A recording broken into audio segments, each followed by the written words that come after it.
হাওড়া ব্রিজে পথ দুর্ঘটনার খবর পাওয়া যাচ্ছে। মেটিয়া বুরুজ থেকে হাওড়াগামী বাস আসছিল, সেই সময় দুর্ঘটনা। হাওড়া ব্রিজে পিলারে ধাক্কা, বেপরোয়া গতি বাসে দুর্ঘটনায় 8 থেকে 10 জন আহত হয়েছেন।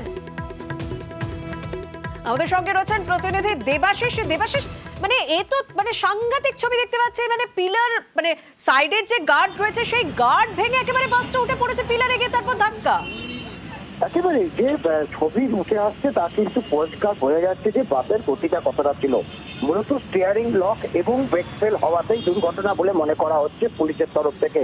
তার কারণ বাসটি যখন ব্যবন রোড থেকে উঠে স্ট্যান্ড রোড দিয়ে হাওড়া ব্রিজে ওঠে, তারপরেই কিন্তু বাসটি নিয়ন্ত্রণ হারাতে শুরু করে। হাওড়ায় ঢোকার ঠিক মুখে যখন লেফট টার্ন নিতে যায়, সেই সময় একেবারে নিয়ন্ত্রণ হারিয়ে যে হাওড়ার দিকে যে পিলার, সেই পিলারে সরাসরি গিয়ে ধাক্কা মারে। সামনের দিকে বসে থাকা 8 থেকে 10 জন যাত্রী এবং চালক তারা কিন্তু গুরুতর আহত হয় এই ঘটনায়। তবে বাসের যাত্রী আরো অনেক ছিল। এই দুর্ঘটনার জেরে কিন্তু ব্যাপক যানজটের সৃষ্টি হয়। মূলত বাসটি যেদিক দিয়ে যাচ্ছিল, হঠাৎ করে লেফট টার্ন নিয়ে বাসটি একেবারে পিলারে ধাক্কা মারায় কিন্তু আরো বড় ধরো দুর্ঘটনা ঘটতে পারে। দেবাশিস, আমরা জানি যে এই হাওড়া স্টেশন বা এই হাওড়া ব্রিজ সংলগ্ন এলাকায় সবসময় যথেষ্ট একটা গাড়ির চাপ থাকে, প্রেশার থাকে, একটা নির্দিষ্ট গতিতে প্রত্যেকটা গাড়িকে যেতে হয়। সেই জায়গায় কতটা গতি ছিল যে বাসটা এভাবে এসে এই পিলারটাকে ধাক্কা মারলো? মানে এ তো সাংঘাতিক অবস্থা হয়েছে।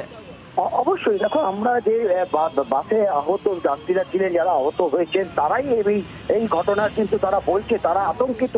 যেভাবে হঠাৎ করেই বাস তার গতি বাড়িয়ে দেয় হাওড়া ব্রিজ থেকে ঠিক নামার মুখে, হাওড়ার দিকে ঢোকার মুখে হঠাৎ করেই কিন্তু এই ঘটনা, হঠাৎ করে এতটা গতি কেন বাড়ালো বাস, তা নিয়েও কিন্তু সন্দিহান যাত্রীরা। এবং এই দুর্ঘটনা খতিয়ে দেখা হচ্ছে যে কি কি কারণে ঘটনা ঘটতে পারে। ড্রাইভার কি মত্ত অবস্থায় ছিল সেটাও খতিয়ে দেখা হচ্ছে। আহতদের হাওড়া হাসপাতালে নিয়ে আসা হয়েছে চিকিৎসার জন্য। ধন্যবাদ দেবাশিস। মানে সাংঘাতিক অবস্থা আপনারা দেখতে পাচ্ছেন, কারণ হাওড়া ব্রিজ এবং ব্রিজ সংলগ্ন এলাকায় যথেষ্ট একটা গাড়ির প্রেশার থাকে, তাই প্রত্যেকটা গাড়ি নির্দিষ্ট একটা গতিতে যায়। তো হঠাৎ করে এই বাসটার গতি এতটা কি করে বাড়লো, এবং যে পাশে গার্ডরেল ভেঙে রীতিমতো হাওড়া পিলারে গিয়ে ধাক্কা মেরেছে, এবং পুরোপুরি মাঝখানে দেখুন বাসটার সামনের পোর্শনটা পুরো মাঝ বরাবর ধাক্কা মারে এই পিলারে। তো কিভাবে এত বড় ঘটনা ঘটলো, পুরো বিষয়টাই তদন্ত করে দেখা হচ্ছে। এবং দুমড়ে গিয়েছে বাসের, মানে সামনের অংশটা পুরো দুমড়ে গেছে। 8 থেকে 10 জন আহত হয়েছেন, তারা হাসপাতালে চিকিৎসাধীন। তবে তদন্ত করে দেখা হবে যে কি কারণে এত বড় দুর্ঘটনা।